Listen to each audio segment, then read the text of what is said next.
Барлықтарыңызға қайырлы күн, қыздар. Бүгін осындай қойылатылған сүт, яғни сгущенное молоко дайындаймыз. Бүгінгі жасайтын сгущенкамыз 100% табиғи өнімдерден жасалады, яғни дүкендікінен әлде қайда дәмді болып шығады. Видеоны міндетті түрде соңына дейін қарап, достарыңызбен бөлісіп, сақтап алуды ұмытпаңыздар, себебі мен өз әдісіммен бөлісетін боламын.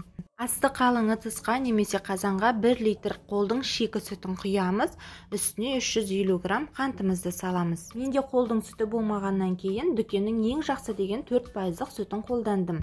Отымыздың астын қатты қойып, қантымыз ерігенше осылай араластырамыз.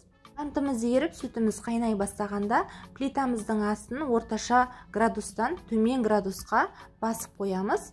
Сүт пен қантты қатты қайнатпаймыз, жай қайнатамыз, сонда біздің сүтіміз біркелкі болып пісіп шығады. Асты жабысып қалмас үшін араластыруды тоқтатпаймыз, әр 5-10 минут сайын араластырамыз.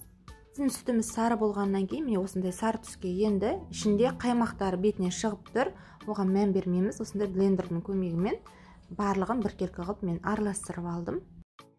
Сгущенканың дайын болуы сіздің сүтіңізге және плиткаңыздың қызу градусына байланысты, әркімде әртүрлі болады.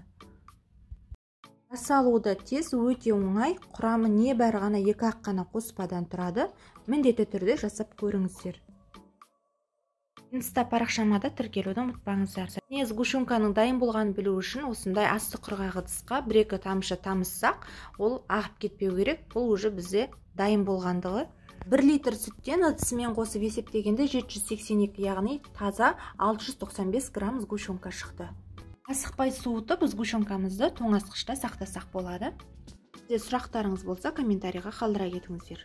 Каналыма тіркеліп, қоңыраушаны басуды ұмытпаңыздар, себебі сіздер бірінші болып алдағы шығатын рецепттерді көретін боласыздар.